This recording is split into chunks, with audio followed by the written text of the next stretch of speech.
Bonjour à tous, bienvenue chez Tout pour Fun. Aujourd'hui, on vous explique comment remplacer le connecteur de charge de votre iPhone X. Comptez environ 60 minutes pour cette réparation avec une difficulté de 5 sur 5.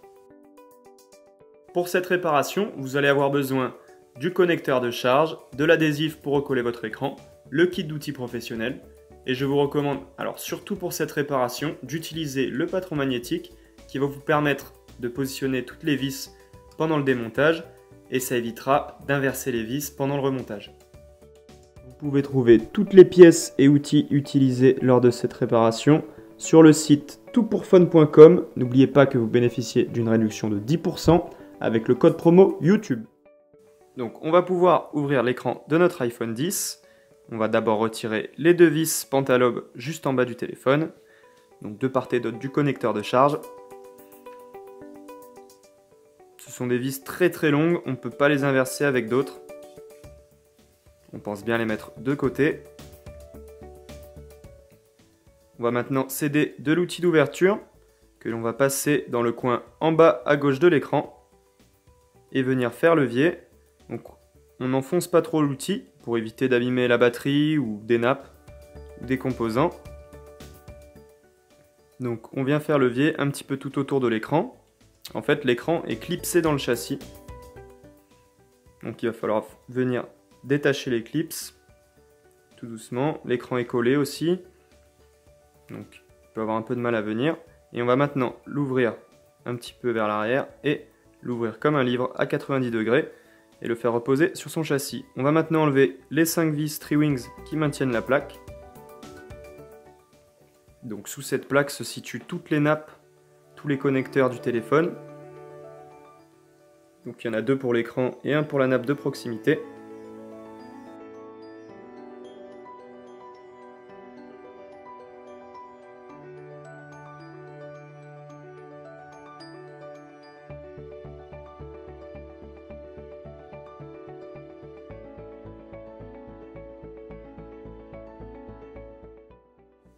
On va maintenant pouvoir retirer notre plaque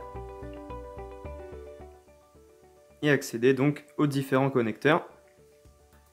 Donc il ne faut pas se tromper, on va d'abord commencer par retirer la batterie. C'est le 3e connecteur en partant du bas.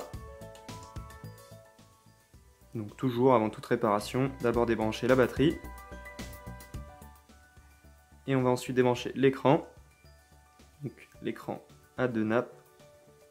Le 2e connecteur en partant du bas.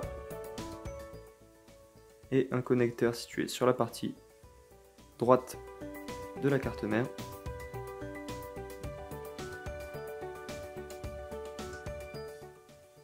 Et on va retirer maintenant la nappe de proximité pour pouvoir séparer complètement l'écran de notre châssis. Donc pour décoller notre batterie, il va falloir chauffer l'arrière du châssis. Donc avec un sèche-cheveux pendant 2 minutes à peu près, pour faire fondre en fait l'adhésif qui le maintient.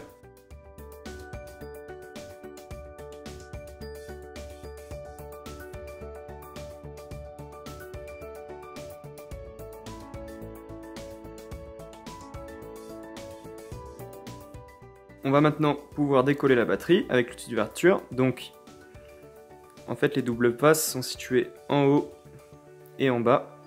Il n'y a pas de double face au milieu. Donc on va d'abord passer sur le côté en faisant bien attention à la nappe des boutons volume. Et donc pensez à ne pas planter l'outil d'ouverture trop profond, puisque derrière en fait il y a le système de chargeur à induction. Il ne faudrait pas l'abîmer, sinon on va perdre cette fonctionnalité. Donc tranquillement venir décoller. Si ça a du mal à venir, on peut réchauffer avec le sèche-cheveux.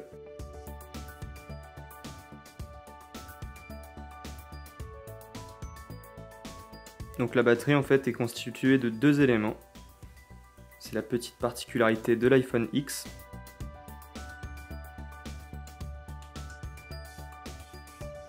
Voilà, on peut maintenant voir ce petit système de chargeur à induction que je vous expliquais tout à l'heure. Donc il ne faut vraiment pas l'abîmer.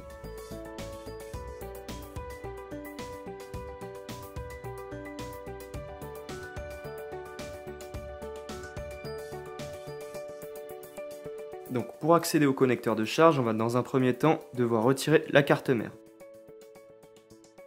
Elle est maintenue par 1, 2, 3, 4, 5 vis. On commence par retirer la première, donc on fait attention, il y a une plaque en fait, qui vient maintenir la carte mère. Donc on vient retirer cette plaque et on la met de côté, il ne faut surtout pas la perdre. On pense bien à noter l'emplacement de chaque vis, puisqu'on va devoir carrément presque toutes les retirer, toutes les vis de l'iPhone pour ce connecteur de charge. Vous allez voir à la fin, il ne restera plus grand chose. Donc on fait attention, sous cette vis il y a un petit contact de masse qu'il ne faut pas abîmer. On vient le retirer délicatement. Et on va pouvoir retirer l'arceau qui maintient les caméras arrière.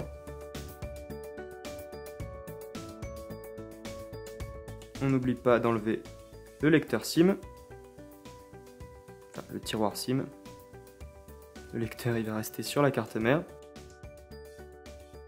On va maintenant retirer tous les connecteurs. Donc les trois premiers qui sont les connecteurs de la caméra avant et de la caméra Face ID. Celui-ci c'est le connecteur des nappes volume.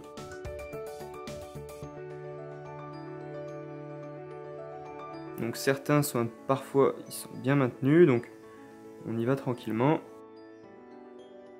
Ce connecteur là sert aux antennes qui sont situées autour du connecteur de charge.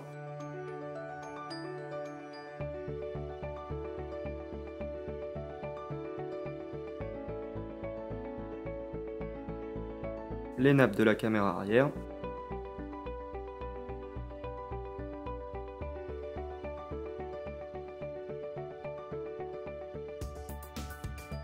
On va maintenant pouvoir retirer notre caméra avant en venant faire levier avec l'outil en plastique. Il faut maintenant décoller les nappes du châssis. Donc on y va tout doucement pour ne pas les abîmer. Surtout que on ne peut pas remplacer cette pièce sans perdre la fonction Face ID, ce qui serait relativement dommage. On enlève le connecteur du connecteur de charge.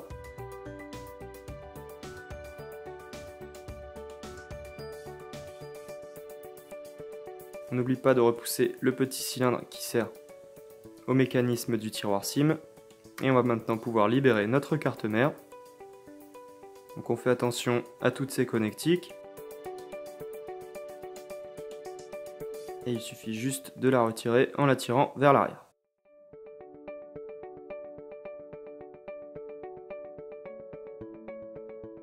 On va maintenant s'attaquer au démontage de la plaque qui maintient un peu tout ce petit monde. Donc elle est maintenue par 7 vis. Donc on fait attention, il y a des tri-wings, des cruciformes. Et en plus cette plaque est à la fois une antenne. Donc vous allez voir tout à l'heure, on va devoir déconnecter un petit connecteur juste en dessous pour la retirer. Donc pas de précipitation sur ces étapes. On les respecte une par une. On pense bien aussi à repérer les vis. Très important. La dernière vis dans le coin. Et donc on vient basculer cette plaque. Donc voilà le connecteur dont je vous parlais. Donc pour ceux qui connaissent, ça remplace en fait les connecteurs coaxiales qu'il y avait sur les iPhones précédents. On va maintenant démonter le vibreur.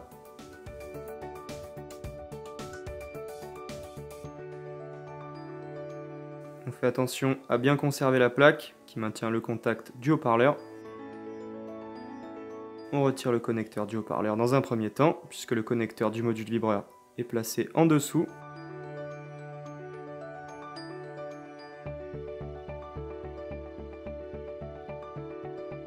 On accède maintenant au connecteur du module vibreur.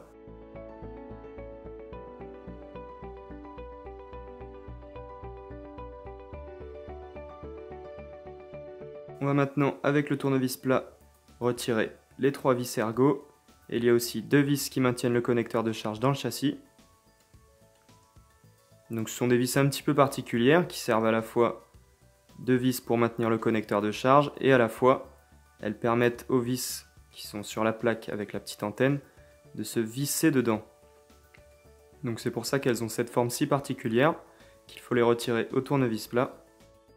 On vient retirer le petit module en plastique qui maintient le micro.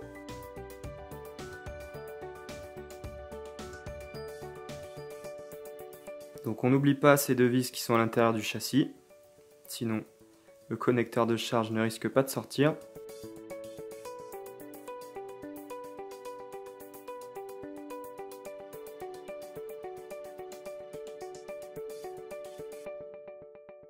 Donc il va falloir tout à l'heure venir décoller la nappe du châssis. Avant, on n'oublie pas de défaire le micro. Avec l'outil en plastique, toujours délicatement.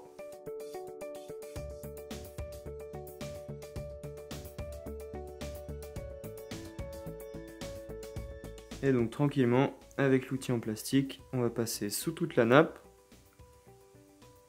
Bon alors, si on l'abîme, c'est pas trop grave comme on va la remplacer, mais autant faire les choses correctement, de prendre son temps, d'avoir des gestes minutieux.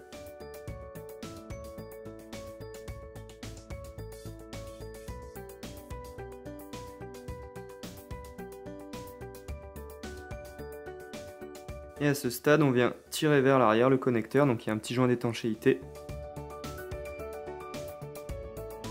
Et on va pouvoir passer au remplacement. Donc on vient dans un premier temps décoller les bandes adhésives du bas pour remettre en place notre connecteur dans le châssis.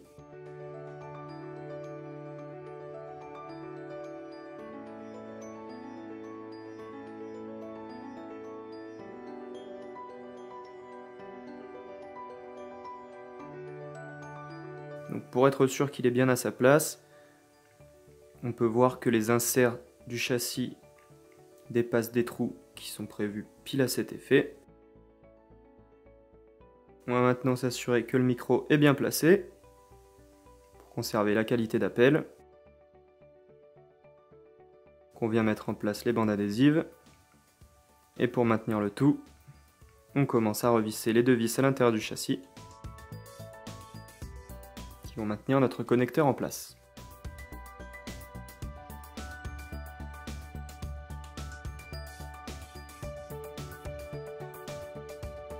On peut maintenant retirer les autres bandes adhésives et venir coller la nappe sur le châssis. On fait attention à ce que la nappe des antennes n'aille pas se glisser en dessous.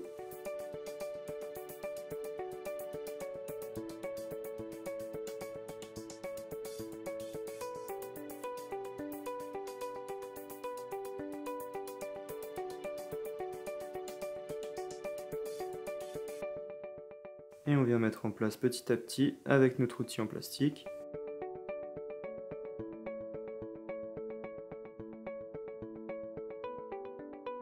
À ce stade, on peut remettre le petit module en plastique qui va venir caler le micro dans le châssis.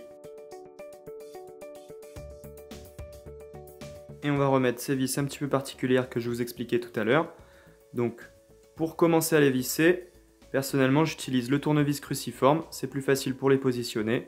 Et on viendra ensuite les serrer avec le tournevis plat. Donc comme ça, le tournevis cruciforme se place bien au milieu et on peut commencer à visser. Parce que c'est un petit peu compliqué parfois avec le tournevis plat, surtout que certains tournevis sont mieux magnétisés que d'autres. Et comme c'est des vis qui sont un peu lourdes, parfois elles tombent. Et donc avec le tournevis plat, surtout on n'oublie pas cette étape pour bien serrer les vis dans le châssis.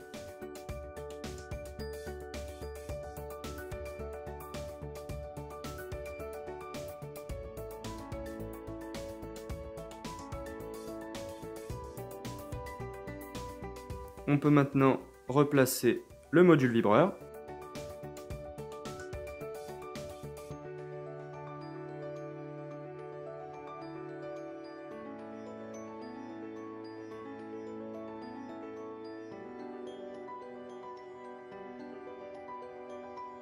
On pense à bien reclipper le connecteur.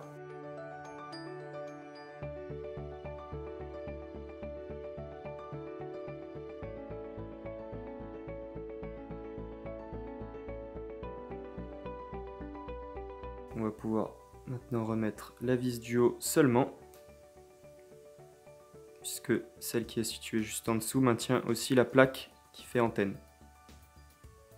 On peut maintenant replacer le module haut-parleur, remettre son connecteur.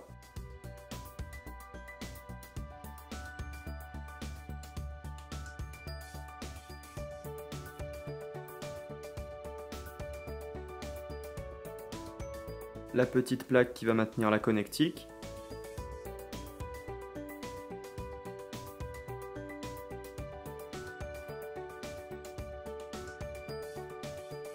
Avec sa vis, donc c'est là qu'on voit tout l'intérêt d'utiliser le patron magnétique. Ça évite les erreurs au remontage. Puisqu'en général, si on les place en vrac sur le bureau, on a à peu près 99% de chances de les perdre. Là au moins elles sont sur la plaque magnétique, elles ne bougent pas.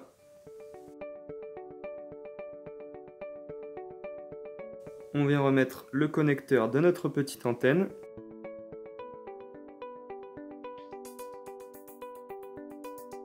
Donc pour connecter celui-ci, on est obligé d'utiliser l'outil en plastique, à moins d'avoir des doigts de fée.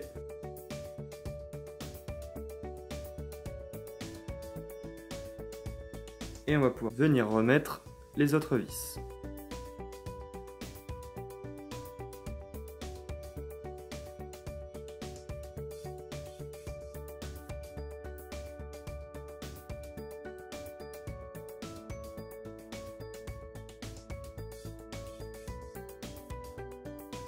Maintenant qu'on a placé toutes les vis de la plaque antenne, on va pouvoir passer au remontage de la carte mère.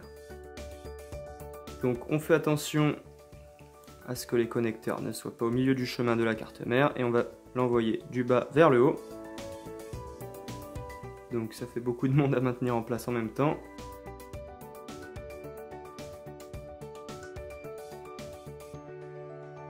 Il faut lui faire un chemin comme on peut sans rien abîmer.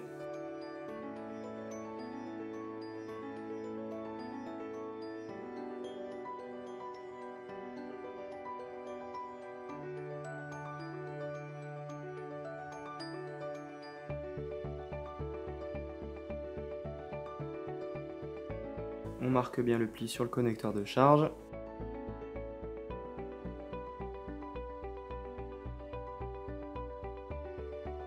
Donc on peut commencer par remettre cette vis avec la petite plaque.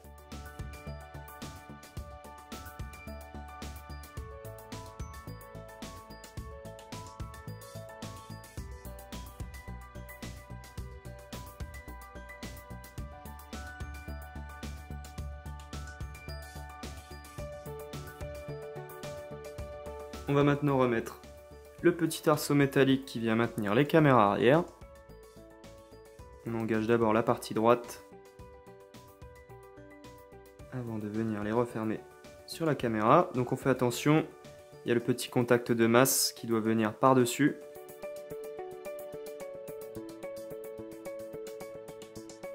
On pense bien le remettre en place avant de visser.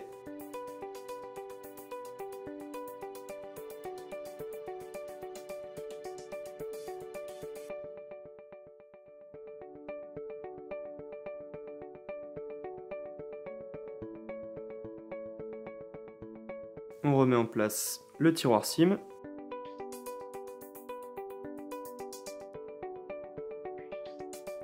On remet en place notre caméra avant.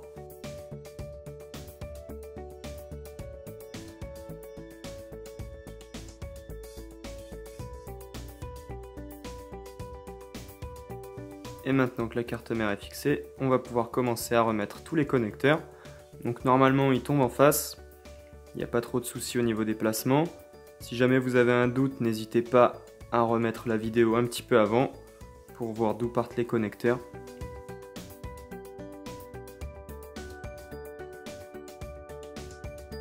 On remet les antennes.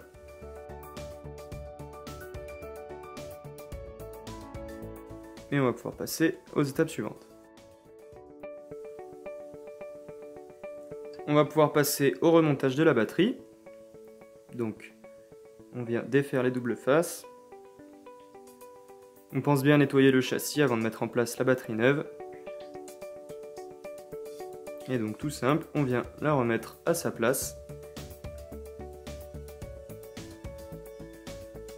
Voilà. Alors surtout, on ne la connecte pas avant d'avoir rebranché l'écran. On la branchera en dernier.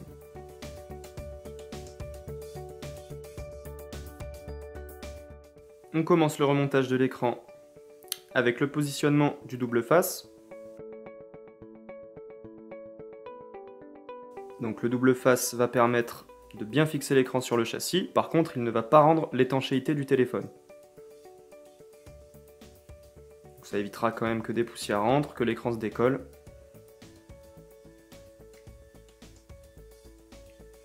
Donc on prend bien le temps de le positionner correctement. On peut d'abord commencer par placer les coins.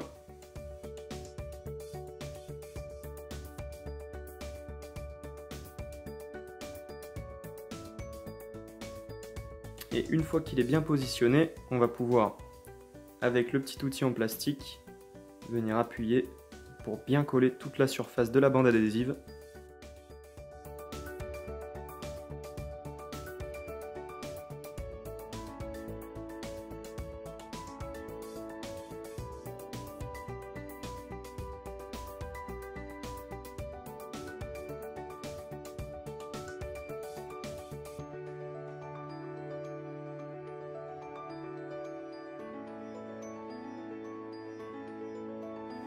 Maintenant que notre bande adhésive est bien placée, on va pouvoir remettre notre écran. Donc on commence par replacer la nappe de proximité. En fait, on va juste suivre toutes les étapes du démontage dans le sens inverse. Donc il faut y aller très doucement avec les connecteurs. Certains peuvent être plus fragiles. Et on termine par la batterie. On va maintenant pouvoir remettre notre plaque pour maintenir les connectiques.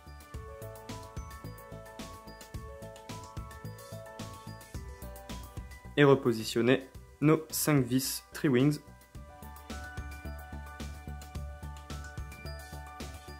Donc là pareil, on fait très attention au placement des vis, elles ont des tailles différentes. J'espère que vous les avez bien repérées au démontage.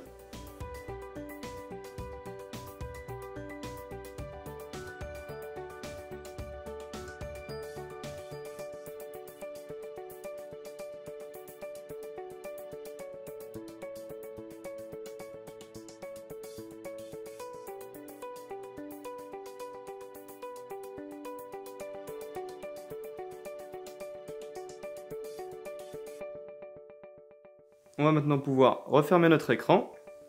Donc on le positionne bien en face du châssis. Et on vient clipper tout autour. Donc on peut appuyer un petit peu pour bien coller la bande adhésive.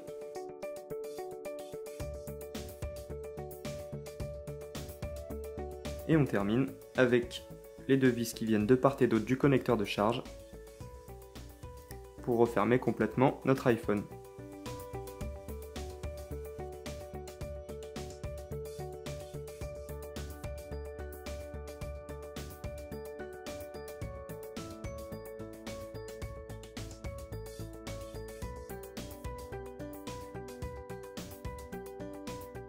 Merci d'avoir suivi notre tutoriel vidéo, j'espère qu'il vous aura été utile. S'il vous a plu, n'hésitez pas à partager votre expérience dans les commentaires. Vous pouvez retrouver toutes les pièces détachées et les outils dans la description de la vidéo ou sur notre site toutpourfun.com. N'oubliez pas que vous bénéficiez de 10% de réduction sur votre panier en utilisant le code de réduction YouTube. Merci à tous, à bientôt chez Tout pour Fun.